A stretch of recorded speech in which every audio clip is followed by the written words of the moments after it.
Baada ya jitihada za kumhitaji Andy Boyel kufanikiwa na kumleta kwenye mitaa ya Twiga na Jangwani ili kuweza kusaidiana na Prince Mpumelelo Dube, mwana wa mfalme, hatimaye Young Africans waliondoa jina la Andy Boyel kwenye orodha ya wachezaji wa Young Africans, na sasa wako sokoni kutafuta mrithi au mbadala wa Andy Boyel. Huyu si mwingine ni Laurando Malia.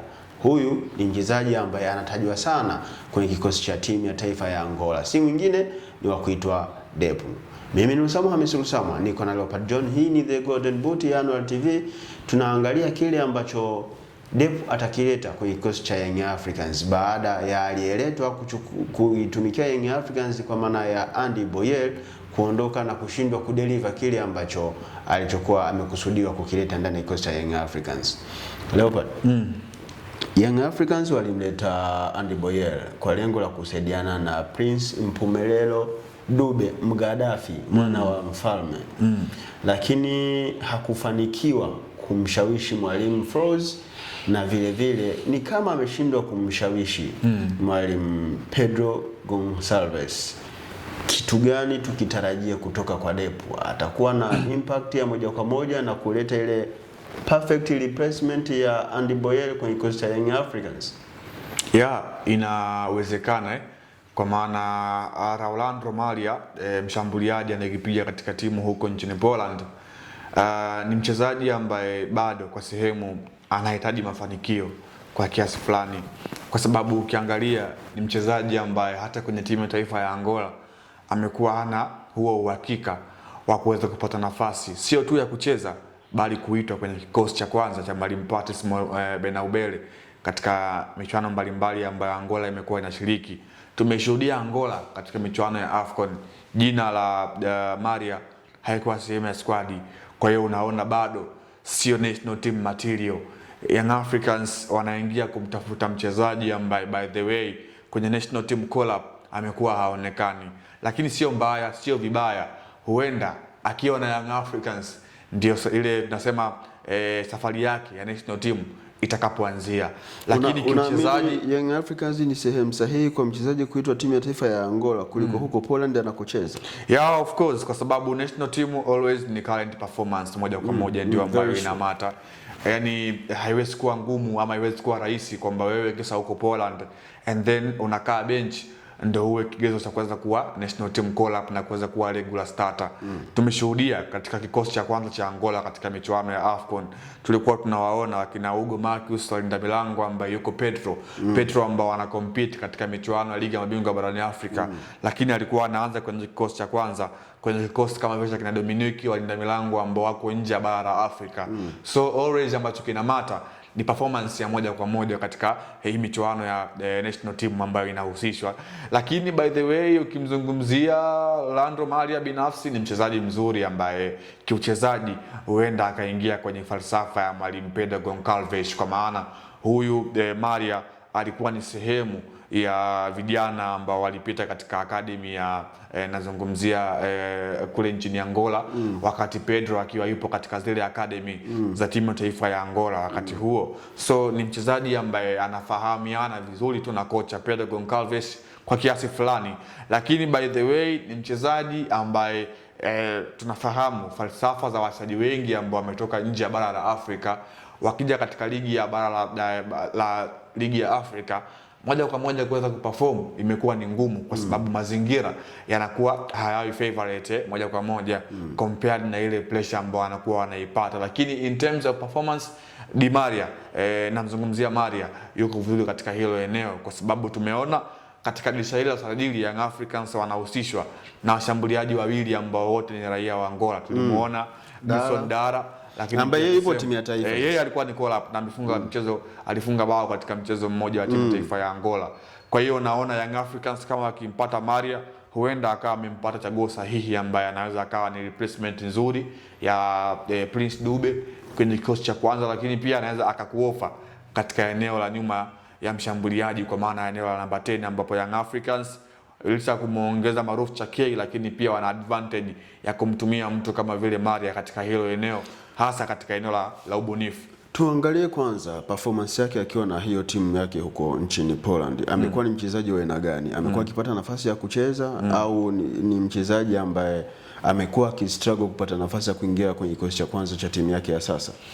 Katika ligi ya huko nchini Poland kwa maana ya Orlando Maria, amekuwa ni mchezaji ambaye tumekuwa tukimshuhudia mara kadhaa katika kikosi chake ambacho amekuwa anacheza, kwa maana kwa sasa hivi unapomzungumzia huyu Maria anakipiga katika klabu ya huko nchini Poland ambayo inafahamika kwa jina la Radom ya huko nchini Poland, kwa maana ya Radom ya huko nchini Poland, ambao inashiriki top flight league au ni ligi za chini.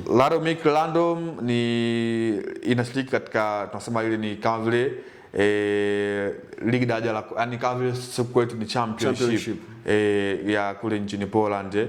Kwa hiyo ni timu ambayo imekuwa ipo katika hilo daraja, lakini ndipo ambako yuko bwana mdogo namzungumzia Maria. Kwa hiyo ni mchezaji ambaye ana testi na ana ile material ya barani Ulaya. Pengine sasa ile adaptation yake mara baada ya kuja Tanzania ndio ambayo tumekuwa tunaitarajia na ndio ambayo imekuwa inatupa sisi kuwaza sana, sababu tumeona baadhi ya wachezaji ambao wamekuwa wakitokea nje ya bara la Afrika. Tumemshuhudia Mohamed Doumbia currently ametokea nje lakini ameshindwa kuperform. Kwa hiyo tunakuja kuishi kwenye kile ambacho tumekuwa tukikiona mara zote, lakini by the way on performance Maria ni mchezaji mzuri ambaye kama Young Africans wakimpata huenda akanufaika, kwa maana ni mchezaji ambaye ana speed, ana kasi, ana akili, lakini pia skills kama alizokuwa nayo. Ni kipindi kigumu ambacho Young Africans wamepitia, mjaribu kutafutia ile style yake ya uchezaji.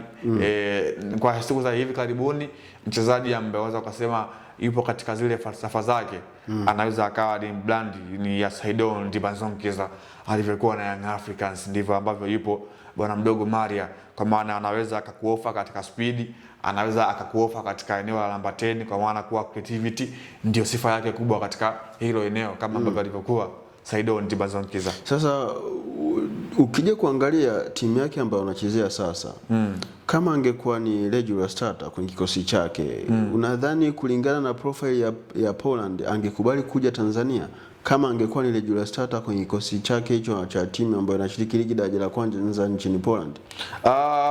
Kwamba Young Africans ni timu kubwa, sema watu wengi tumekuwa tunadharau hiki ambacho wanakifanya. Timu kushiriki michuano ya ligi ya mabingwa barani Afrika kwa maana CAF Champions League inakwenda kuwa ni kitu cha kawaida, kwa sababu huenda ikawa ndio sehemu yake ya kuonekana zaidi katika hii michuano kuliko huko ambapo yeye mwenyewe yupo. Kwa hiyo kuto kujudge ama kuweza kuandalete ligi yetu kwamba huyu ametoka Poland amekuja Tanzania, hiyo haiwezi kuwa sababu, lakini kitu kikubwa ni kuweza kuimarisha hicho ambacho kilikuwepo hapo katika performance yake kwa muda mrefu.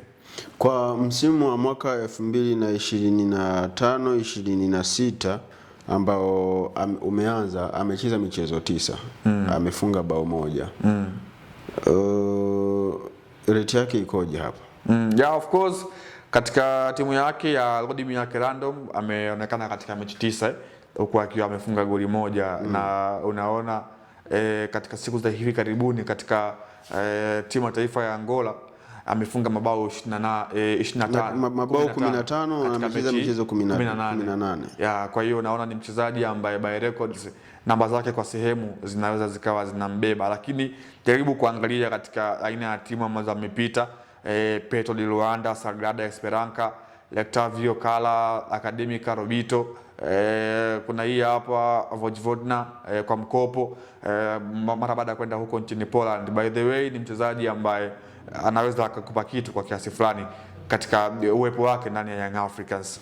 Sasa shida ni moja, ni mchezaji ambaye anaonekana kule amestruggle, yani definitely kutoka kufunga bao 15 kwenye kikosi cha timu ya taifa katika michezo 18, maana yake kwa average ni kila baada ya mchezo alikuwa anafunga goli. Though kuna michezo 3 ambayo hajafunga, lakini Ukiangalia mahitaji ya timu ya taifa, hakuwa mchezaji ambaye anaweza akaachwa kuitwa timu ya taifa kwa namba zake hizi ambazo ameziweka kwenye kikosi cha timu ya taifa. Inawezekana na shida ya majeraha ndio kitu ambacho kinasababisha anakosa nafasi maybe kuitwa timu ya taifa, na consistency au performance yake kwenye timu yake ya Radomic inakuwa ni ya chini. Isije kwa Young Africans wanaleta injury prone. Yeah, of course, kwa sababu kwa mshambuliaji kwenye mechi ambazo amecheza and then kufunga bao moja, unaweza ukawa na maswali kwa nini.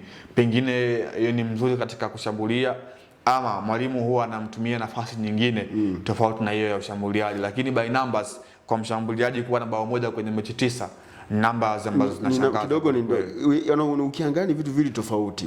Timu ya taifa michezo 18 goli 15, alafu huku mechi 9 goli 1. Inawezekana kuna kitu hakiko sawa kule. Inawezekana anakuwa anacheza nafasi ambayo sio nafasi anayoipenda, au anakuwa mbali na lango, au pia muda ambao anapewa ni mchache mdogo. Lakini kitu kingine ambacho mimi kinanihofisha, kama ameweza kufunga goli 15 kwenye mchezo 18, ni kwa nini ameachwa timu ya taifa?